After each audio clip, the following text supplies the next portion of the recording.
We're taking a look into the week in review, and there'll be certain things that come up in this conversation, that is for sure. If you're just tuning in, this is the Situation Room. Our live stream still continue to be up on YouTube, Facebook, and on X, and our audience on KTN is here, and we continue looking at certain things, and I know that from this conversation, certain things will come up.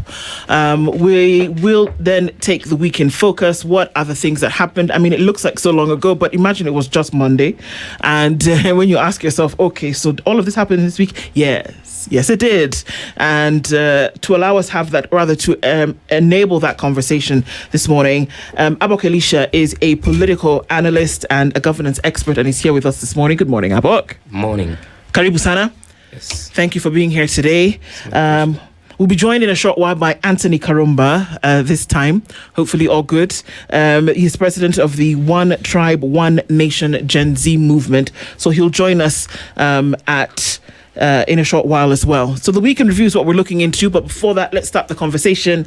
We'll do that with today's proverb. Dennis will share. Yes, the proverb today comes from Lesotho, the water tower of South Africa, the highest country in terms of elevation in the world, standing at over 1,000 meters above sea level. And the proverb that we get is a person's character is their treasure. A person's character is their treasure. How would you interpret it? To my understanding, when you're saying that the person's character is the treasure, it means the way you are behaving in the society matters a lot to the nation, or to even to your family, to anybody associating himself or herself with you. Yes. Okay. Well said indeed. Give us an overview of what the week looked like from your perspective. When we woke up Monday morning and then started off the week, we weren't really sure where we would come by the end of it. But just let's hear from you what you thought it looked like, whether it was from a political or a social justice scale. To my understanding, the week has been good from Monday to today, but the unfortunate thing is that there is a youth that lost his life, which is unfortunate to us as the youths. So the rest, we can say that we can cope up with them. Yes. Okay, well, we're going to get into the details, but Anthony Karumba is here as well. Anthony, good morning. Good morning. It's good to see you. Good to see you too. Last time we were talking, we were not sure if you were going to be let out of your house. Sure. Last time, actually, it was terrible.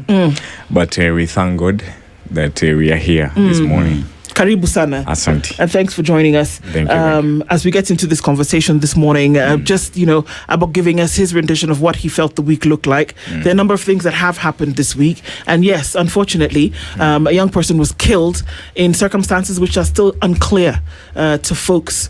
And also, the politics has taken a different, turn with all of these things. So coming off of a week after the commemoration of the Gen Z protests of 2024, and looking into a space where one hopes that things can look a little bit better. What is your thought about the trajectory in which things are going now? Well, first of all, let me begin by thanking you very much because of this wonderful opportunity.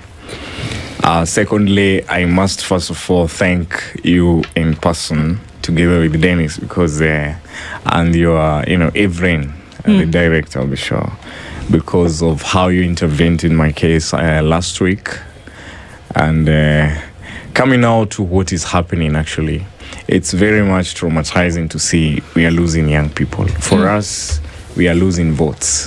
When we see a young soul losing life, that is a vote that we have lost.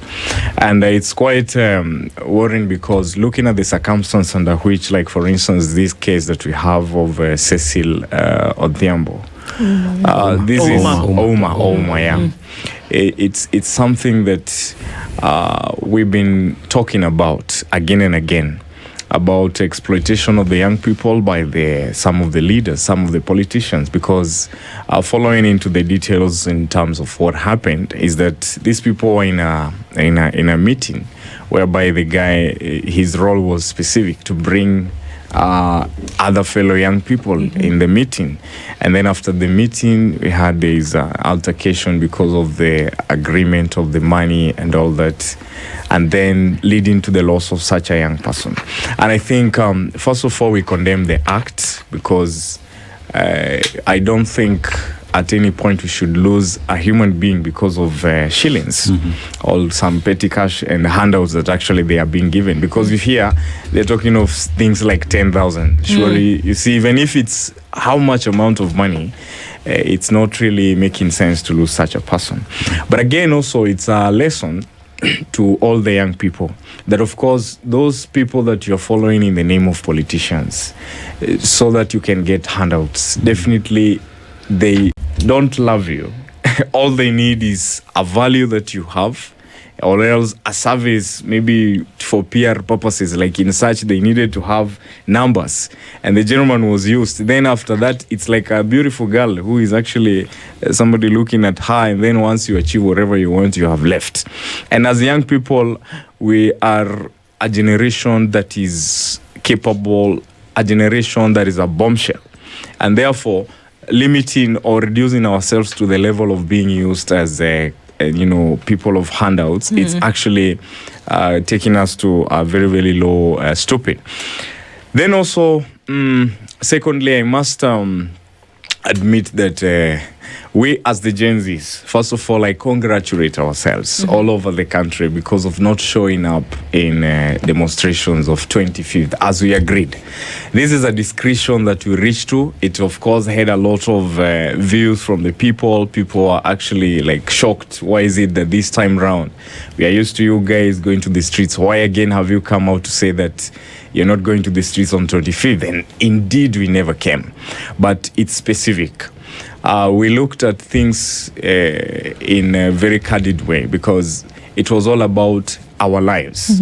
And you see, this is very, very critical because every time we have been in the streets, right from 2024, 2025, Sabasaba, and all other protests that have actually happened in the Republic of Kenya, we have scenarios whereby it's a must you lose a life. And for us as Gen Zs, when you lose a life, you're losing a vote, you're losing a dream, you're losing a very, very, a promising future. And therefore, we agreed that we are not going to show up because our lives matters. And again, also remember that a Gen Z affair was infiltrated by the political class, was also infiltrated by some other people. Among us, actually, we have those individuals who gained visibility during the protest. And we saw some of them being, taken to the front line by the politician that called the Gen Zs to come to the streets. But again, we didn't have a clear, streets are not just, we don't just go to the streets for no reason. We go to the streets to demand for something, to demand for justice, to demand for accountability, to demand for good governance. But now, when the streets are not serving the cardinal, the original intention, then actually we lose it. Okay, let me ask you, Mr. President. I agree. The uprising in 2024 had its own merits and demerits because we lost life. But it gave birth to a new nation, an awakening that now as a country, we can actually command the direction this nation takes. Social justice, economically, politically, in all aspects. And many say that it was just an event and it was done. Others argue it is a revolution to liberate our country, and it is on. I would want to hear your opinion on that. And as you respond to that, it is true, protests, or rather, in my opinion, a revolution takes shapes and form as it advances. Sometimes silent protest may work. But in such an instance like today, we may have agreed to go silent on the protest in June 25th. But when we have lost one Cecil or Uma, would the youth be in order to march to the PS office and demand resignation, to march to DCI, to march to DPP, and demand for law to be employed on this particular matter? Well, first of all, beginning with your first question, 2024, we marked an unprecedented moment as the Gen Zs of the Republic of Kenya. And this was a very historic moment because even the whole world, remember after that, we saw other countries who emulated the same, likes of Bangladesh, Sri Lanka, Nepal, Madagascar the other time. Right. And so 2024, we marched out, or we came out to the streets to demand for accountability, justice, end of corruption, end of tribalism, end of all these things that we have been talking about. And you see, this was very critical because we were challenging the status quo.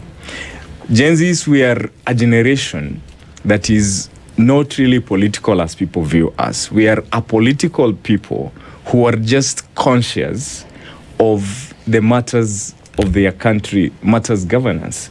And this conscious generation, we are actually saying, all we need, it cannot be that we go to school, we study our degrees, we study our different professions and achieve all that, and then you come out at Mr. Politician up and you're nakuzuia your success. So that actually propelled us to go to the streets. And of course, what the war we began against corruption and against injustices and tribalism and all that, this war is still on. The only mistake that we did is we came out as leaderless, as tribeless, as faceless, as leaderless. Yeah, and that leaderless aspect is what now made the politicians to see a niche, and they came in thinking that they want to exploit and take advantage now to be our spokesman. You saw the other day when you were talking about the demonstrations of 2026, it's politicians who are going to the vigilance house to report that we are going to have a demonstration. You get? And ours is simple. A fight for a good Kenya is unstoppable. That one is until we achieve it. And that is why we reached to a point and we discovered one thing. If we remain faceless, if we remain leaderless, we are not going to achieve it. A revolution without a leader is easy to have a puzzle between you because we need a direction. We need at least somebody to cheer up. We need at least somebody to remind us this is what we agreed, this is what we are going to go to this direction. You get my point? Like now, look at how we did. On 23rd, we went and we did a press and we told people now, looking at things how they are and we don't want to lose our lives again, we are not going to go. Look, nobody turned up. Were the people speaking then, the leaders of the Gen Z, in that conference? Well, of course. We spoke as the leaders. I'm actually the president of One Tribe, One Nation Gen Z movement. And you see, the direction we are taking, we are heading in the right direction as the Gen Zs. Because if it is previously, when we've been there, like everybody can speak on our behalf, everybody can say anything, can give directions. You would find just somebody, a TikToker or anybody, just comes and says, as the Gen Zs, let's do this. And then you find you're fooling people and they're going to do something that is regrettable later. Well, let's hear Abok because he has something to say. You see, I'm surprised how the president is talking because sometimes revolutions in the world that has happened, revolution has to achieve something.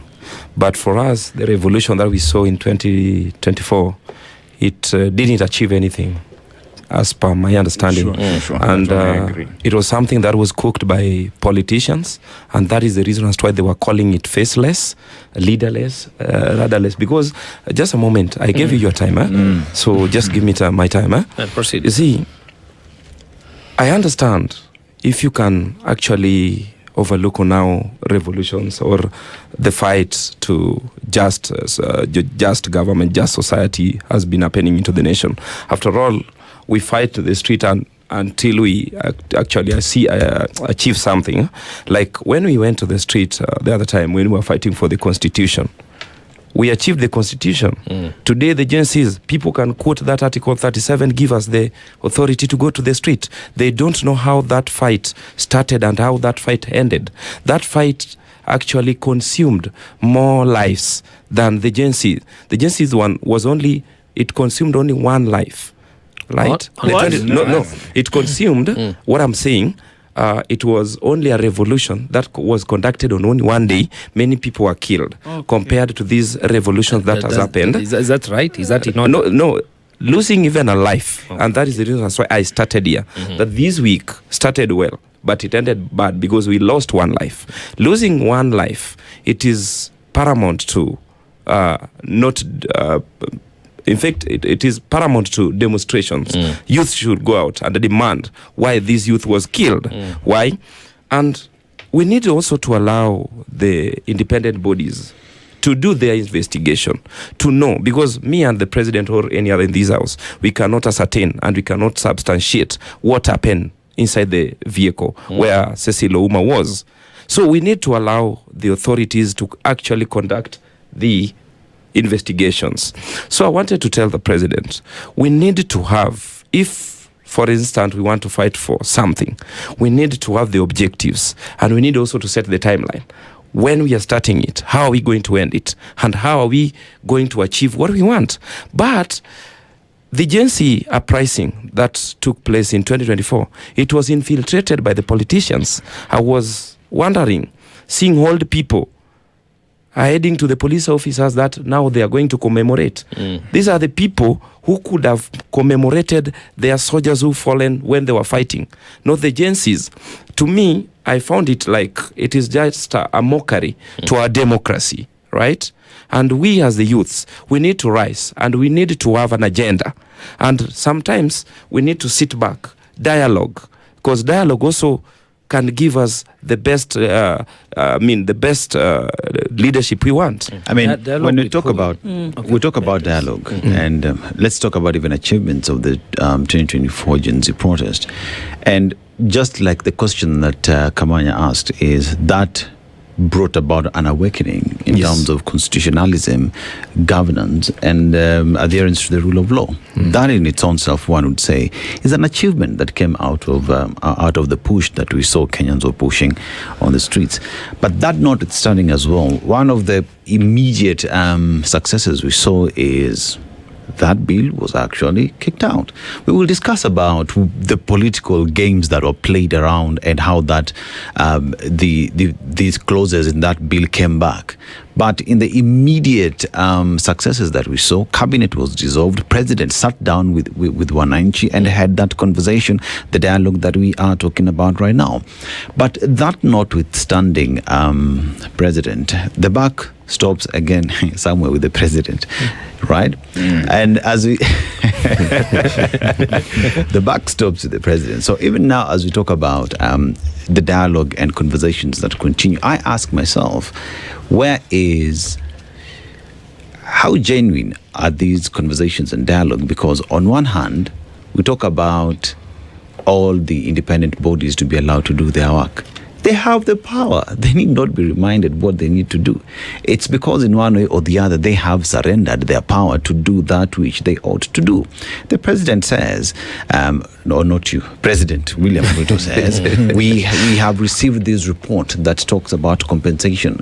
It goes further to say it will never happen again. What are we seeing? Cecil dies again from a bullet of a police officer. I ask the question, how genuine is it that with the frustrations that Kenyans are passing, they are being heard, they are being listened, and that intentionally we are changing for the better?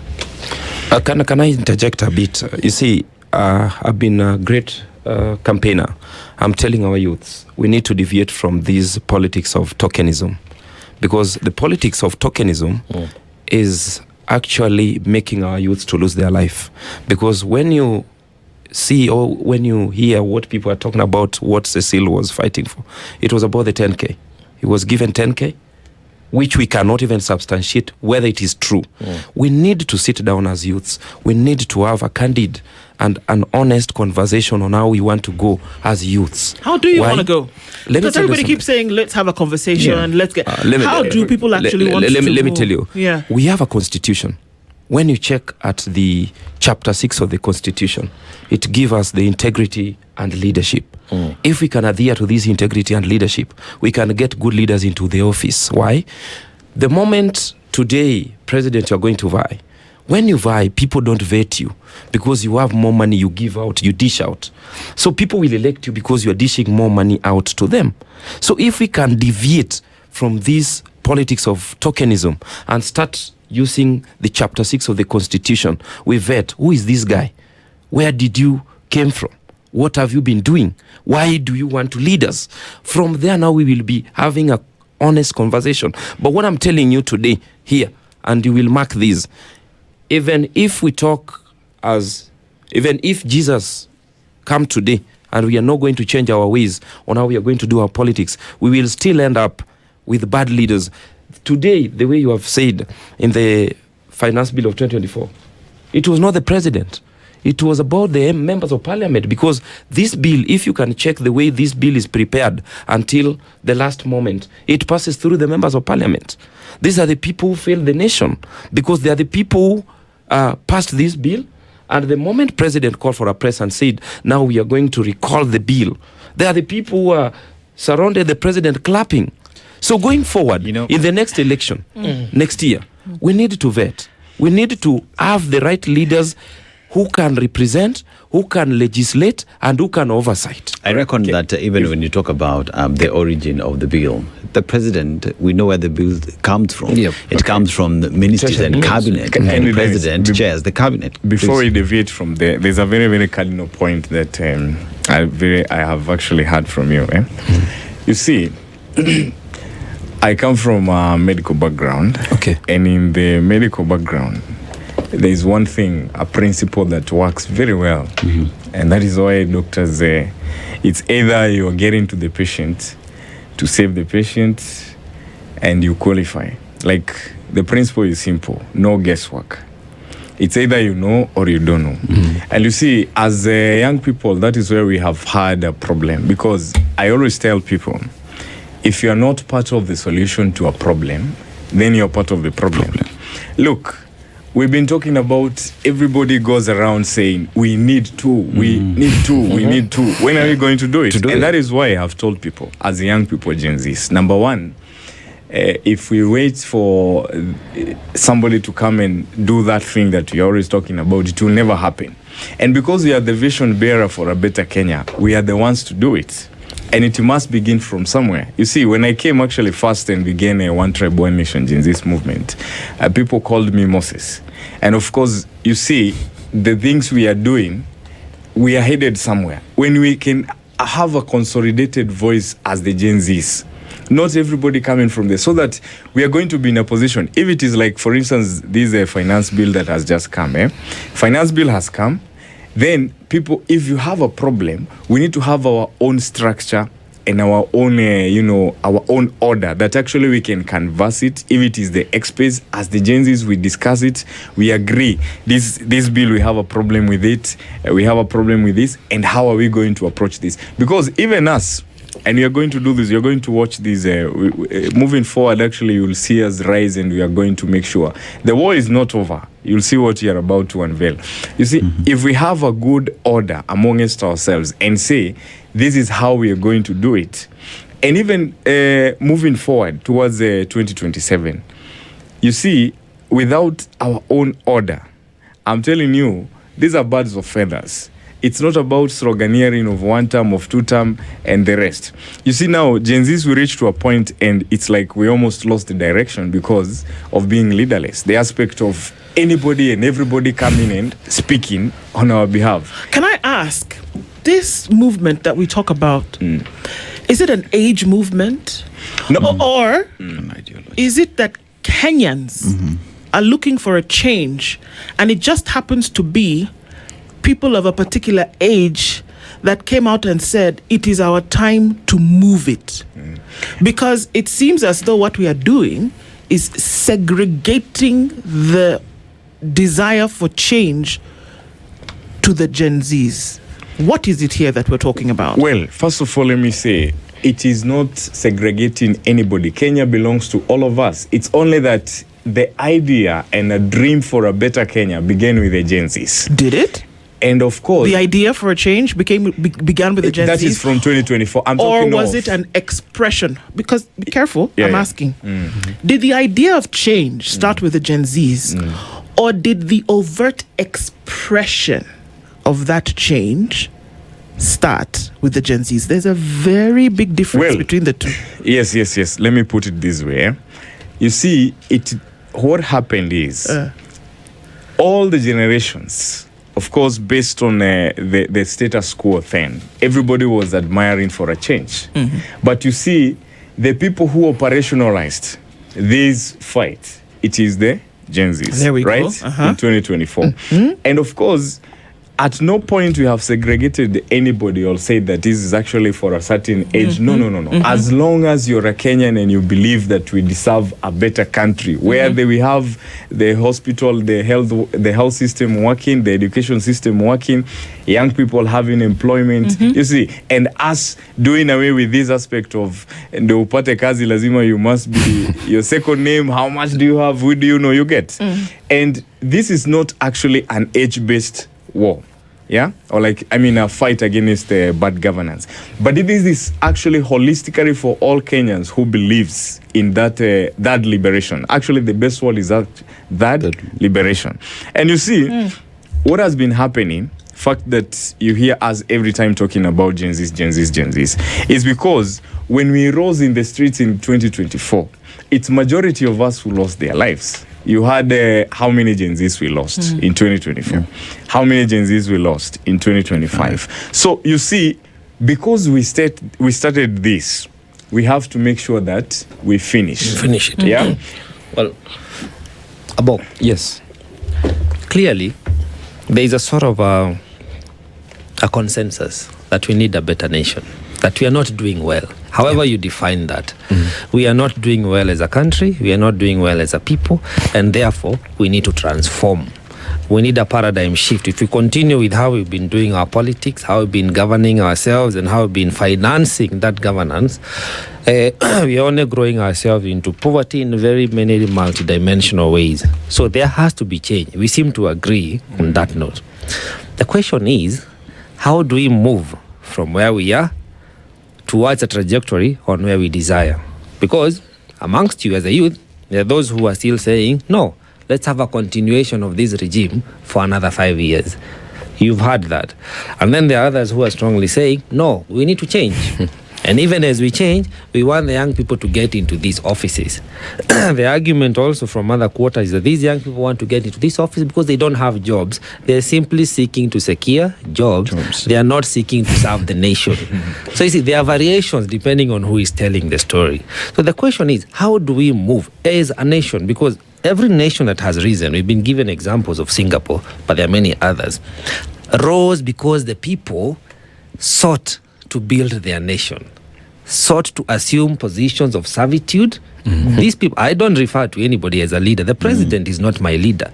The president of Kenya, William Ruto, is my employee. I pay him to do the job. The governor, the same. The MP, they are not leaders in any sense. They are people whom we pay to execute certain mandate. Do we have that understanding that we are seeking to hire people, fire and hire people in 53 weeks, 54 weeks? And are we ready to know, or rather to start that journey of moving from where we are to where we need to go? Let's hear Abok first. Okay. That question, I can start it by, you see, democracy allows anyone to vie and to contest freely. And we understand that democracy is a rule of the people, by the people, and for the people. Now, the change that we want, I think before the late Raila Odinga died, he said that we need to have a national conclave dialogue where all generations needs to sit somewhere. We have a conversation on how we want to move our nation to the next level. We needed to change our constitution. To me, we were told when this constitution came to be that 75% is good, then 25% is bad. And by that time we were told, let us pass it so that we check on how we can change it. For us to move forward, we need to start a conversation on how we can amend or review our constitution, because the constitution, it has passed around 10 years, I think so. So we need to review the constitution. And this constitution, it should now allow youths to participate in it. We needed to bring the memorandums, the policies that we wanted to address. So from where you stand, yes, what we are having is a constitutional crisis. If we amend the constitution, we may realize some of the ideas. Why am I saying this? We need also to amend this constitution and give limits to some offices so that youths can be employed, right? Because that is the reason I was telling you, revolution has to achieve its purpose. Our agencies went to the street only to fight for the bad finance bill. They were not having a purpose to give a serious change to our nation. right? Because if you can see from the independence, people are fighting. Rejecting a bad thing is offering a good thing. I'm just coming to that place. Right. You see, since independence, for us to attain our independence as a nation, there was a fight for a change. After there was also a fight to change the repeal of Section 2A. They made it clear that this is what we want. We wanted multipartism, right? Today, if you're telling me that we need not to sing William Ruto need not to get to power, and now who is the alternative? Because the alternative is worse than William Samoei Ruto. And who is that worse alternative that you're referring to? I don't want to mention names, and I'm allowed to mention the name of the president because he's the only person people will always say, you are doing this, you are doing this. To me, William Ruto is not the problem of this nation. The problem of this nation is us, the youths. If we can define ourselves, if we can reorganize ourselves, and we know what we want to achieve, then we are going to get a better Kenya. But from what I'm seeing, I'm telling you, even if these Gen Zs be given the presidency, in fact, we are going to have a messed nation. Let's hear them. I have a question. As you respond to that, you know, we will cheapen the movement that happened in 2024 if we just look at it as the overall goal being to reject finance bill. Because beyond that, the Gen Zs told the president, we want you to get rid of the entire cabinet. Why? Because they are not delivering. End corruption. Adhere to the rule of law. Governance is important to us. All those were requirements that were being pushed by the Gen Z movement. As much as we would say that finance bill was, but read beyond what was loud, and you will see, because even when the president sat down with the Gen Zs, it was far beyond the finance bill of 2024. That says that if any leader, any technocrat, any policymaker there would only need to sit down and listen to what was being communicated and change for the better. Whilst we agree our constitution has the problem, but the software that we do have, that is our constitution, has given us how exactly to move. It is the very same constitution that has set term limits, age limits on individuals who are serving in public service. If it is the very same government that is appointing people who are over age, who should not serve because of their age, then let's talk about these job opportunities and how the current government is going against the very cardinal rule that is in the constitution. So I think the push for change cannot be reduced to we did not achieve anything. It needs to go beyond what was being said and to just give Kenyans an opportunity to be led right. Correct me if I'm wrong. Yeah, of course, I support that. First of all, I want to challenge my brother here. When you say that if Gen Z joins or takes power in Kenya, we'll have a crisis. No, I think the word you used was mess. We'll have a mess. I think that's very wrong, not unless you don't understand and you have not been living in Kenya. Because you see, everybody who lives in Kenya, even the whole world, has actually admitted that the Gen Zs have something to offer. Right from 2024, as Dennis has said. You see, were it not for that bold move, that finance bill would have been passed, which of course was coming to belabor the Kenyans' lives. Look at this. We agree. Where the problem comes or came in is because, as I said before, that we lacked order. Like now, for instance, when the president came to X-Space, people were so emotional. You could hear them call him even names and all that. So the biggest problem we have had is because of lack of order and structure and a good strategy.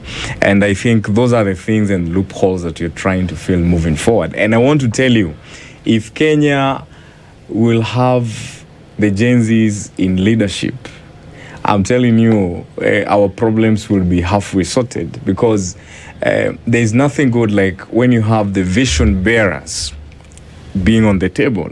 Because the vision we have for this country is that we are saying Kenya is not a poor country. Kenya is, in fact, it's not supposed to be among the third world countries. Kenya is very rich. If you go to places like when you go to agriculture, we do so well. When you go to business, when you go to creativity, actually, talk about creativity. Imagine we are living in a nation where majority of the Gen Zs, in fact, they say, we don't need to be employed. I'm not studying to be employed. They are creating employment. They are making a lot of money. Meaning, all we need is just a good leadership that will actually make policies that allows and gives a good environment, if it is for the investors, if it is for the agriculture, if it is for the business people. And you see now, where the problem came in is because after we came out and then we had these slogans, dominating, the slogans of one term, the slogans of two term. That is where we messed up. For instance, I'll give you a very good example. We had a very, very great move and mobilization technique for voter registration called Tukokadi. Tukokadi was working so well. We even could move from one place to another. We have people massively, voluntarily going to register as voters. But look at what happened. We agreed that we are not going to politicize anything among us for its success. Because the biggest challenge we have in Kenya is politicizing everything. Look at what happened. When Tukokadi, the politicians infiltrated Tukokadi. And some of us were actually taken in the treachery of actually saying Tukokadi means sijui one term. Tukokadi means Ruto must go. That is where we messed everything because of emotions. Yeah, we agreed. Yes, it is true. If at all, we need to chase this bad governance. That is true. So you agree with him then? Let me. If I'm sorry. But if in a campaign where emotions took over, you're not really sure which way you are going, then it sounds like you're agreeing with him. Then if positions of governance and leadership, which is a little bit more intense, a lot more intense actually, then you're saying that emotions might actually rule the day. But you see, we have learned from there. That is why we have risen. Okay. Because we have learned from there that it's actually emotions that have actually been derailing the Gen Z's movement. Because like now, for instance, if Tukokadi, for instance, remained purely apolitical, without allowing one-term people, without allowing two-term people to infiltrate. Karumba. That thing we would have achieved, the 15 million target that we had, we would have achieved within no time. But unfortunately, when the politicians came in, Tukokadi was actually completely destroyed to the point that we only registered 2 million and people lost the Karumba. Let me tell you something. These Gen Zs we are talking about, age is just a number, right? And today you might say that we are Gen Zs. You fail not to achieve what you want. Remember, there is generation that is coming. That is generation Alpha. Alpha will also come and tell you now we don't want to empower because your time is up, right? And I want to tell you this. All our politics are locals. And you have started seeing it. People are realigning themselves back to their cocoons. So this thing we call Gen Z, never again it will again rise. Let me just explain to you. Just give me time. That one actually, that is your perception. just a moment. Finish. Yeah. Okay. Yeah. There is these people who are saying, I'm sorry, we are Sifuna, right? There are these people who are saying, they are the same Gen Zs. They are saying we are Sifuna. There are these people who are saying we are Team Gashagwa. There are these people who are saying we are Team Ruto, right? All of them are allowed. It is democracy that dictates to you that you can support any team that you want. Whatever I wanted us to discuss, we need to focus on how we can review our constitution. Why? We haven't reorganized our politics. Today, you might find somebody has retired from public service. He will join politics because he has money. And that guy will bring the politics of tokenism. Now, the politics of tokenism will actually divide all of us, even if he was fighting for one common agenda. Remember, before Gen Z's uprising, 2024. In your opinion, Abok, yes, on that point of tokenism, yes, why does it work? It works because most of our youths, not all of them, some are good people. They know how to create employment. They are hardworking, but there are people who are lazy. They don't want to go out and work. Look, whatever is happening in South Africa today. You know, your fellow those people doesn't want to work. Your fellow youth can hear you. Yes, I'm talking to them. Are you saying that there are people in the country today this is a campaign who don't have work? Because it's very important what you're saying. Because that is. Are you saying that there are people in the country today who don't have work because they have chosen to sit and be lazy? Can I tell you something? No, I'd like you to answer that. No, I will just explain to you before I answer you. Today, Karumba here, he has told me he's a medical practitioner, right? If he's not going out to look for job, will that job come to you? But the government needs to create an environment where all youths can actually get employment. Is it? Today, we have what we call Nyota, right? If a working youth can go and apply for it, for us, we applied for Uwezo Fund. I want to tell you, we applied for Uwezo Fund. Just a moment, Karumba. We applied for Uwezo Fund. I can just take you guys to the ground. You can see what that Uwezo Fund has done to us. When was this? It is during the last... Uhuru's time? No, it was towards 2022.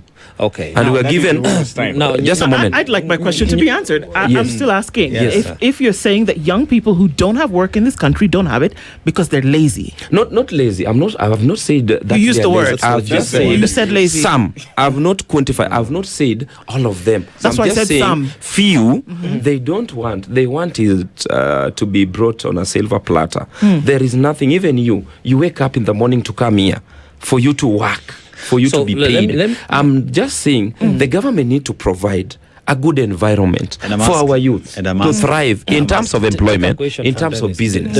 Just hold on. Where we find ourselves today, is the government creating an ample environment for businesses to be created, for jobs to be created? Yes. From a policy I perspective. can say. Yes. Here is the government. Just a moment, Karumba. The question has been directed to me. You look here, President William Samoei Ruto have stated it clearly that youth should go for Nyota Fund under the youth ministry, right? And there are some youths who are also working in this affordable housing. Yes, it is a temporary thing, but it can sustain you when you are looking for a good job. Now, I want agree. the tax Now, man the to- president, let me finish with this. I have a question. Let me finish with As this. you proceed. There is Kazi Maju. Which the president county? is looking for Abok. this. Okay, Abok. Which organize county? this. Which county are you from? I'm from, right now I'm in Nairobi County. Nairobi County. Yes. Nyota Fund Yes. was rolled out in Nairobi County. How many people? It has gone even to Kisumu. No, It I'm was talking not- of Nairobi. You're Nairobi, where you are from. Yeah. How many people from your constituency even received the Nyota Fund, and how much of that was converted to employment or job creation? Now, for example, I have few youths who got the Nyota Fund from How many? Kibra. Few is how from many? Kibra constituency. How many?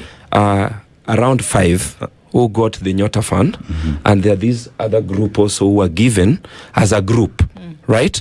They have transformed. In fact, those youths, they decided to go, they were given around 25. That's a total of 75. These youths have gone further. They have gone three of to these, we call it credit, what to credit. They have given out the 75. They have been given a motorbike. Today, as we speak, they now have 2. They have paid. You see, Nyota Fund has transformed their life. There are also these youths. those are that- 3. I was asking how no, many there are in your- 3. Those are 3. Another how many one, received I'm the explaining Nyota to you. Fund in your constituency? Another youths, they have transformed. In fact, they have taken this Nyota Fund. They have tried the Mutumba. They are now selling Mutumba at Toi Market.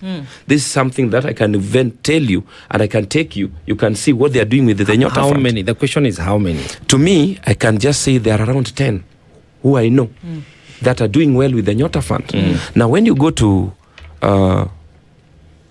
affordable housing, there are also youths who are working there. How many from your constituency that you know? That this data can be gotten from the No, ministry. you see, you're the one who is saying that the president has created employment opportunities, that the funds that have been rolled out are meant to empower the youth and create employment space. But I've explained so to you if the we Nyota. can, if we cannot substantiate the numbers, then it invalidates the comment you are making, you're trying to assert.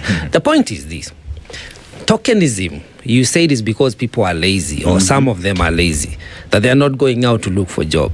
If I opine to you that tokenism prevails because of poverty levels, the multidimensional poor we have in this country are so many that any earnings from goons, from tokenism, however you want to call it, is the reason why that fertile ground is existing. Would you agree to that? And most importantly, you say you're in the youth space and you're seeking change. But you sound to me that you're still defending the same illnesses we are trying to change. President Karumba, as well, even as you respond to that, we will equally not be lost to the fact that today investors, local and international investors, have closed shop. Why? Because of a taxation regime that has made it very expensive and difficult for them to operate in this country. Many news stories have covered here of how many Kenyans have been let go because of cost of doing business in the country, and that is coming from a policy direction. Anyone would tell you that has contributed to the unemployment that we see today, that the young people who are busy waking up to go somewhere today don't have anywhere to go because of a policy direction, Karumba. Sure. In fact, I'm listening to my brother here and I'm getting shocked whether he lives in Uganda because, you see, first of all, young people of the Republic of Kenya are so diligent. They are so, first of all, they have done their part. If it is studying, if it is actually working, they are very much committed towards success. So saying that, I don't know, young people, they are lazy, that is something that actually I don't know where it has come from. But to be honest with you, let me tell you first of all, the problem here comes with policies, as Dennis has put it.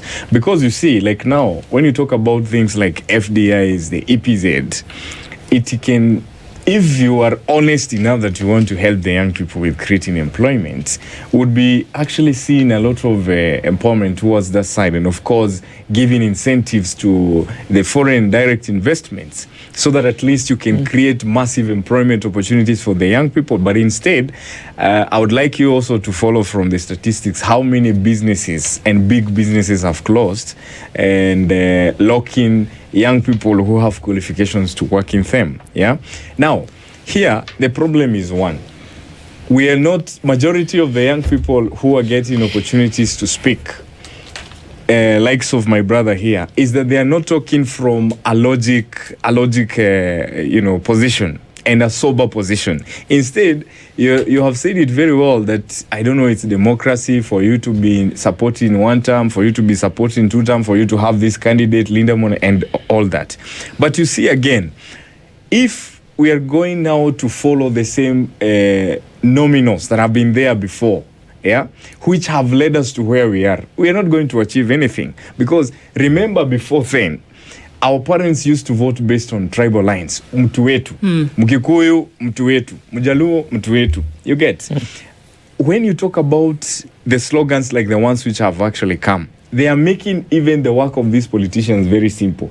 Because I know all I need is to come and have 1 million people here come and chant one term, come and chant two term, and the rest, they don't care what do I have for them. And you see, that is the kind of a narrative that we want to change as the young people. But you cannot change this when we are already taking sides and saying, me niko one term, me niko two term.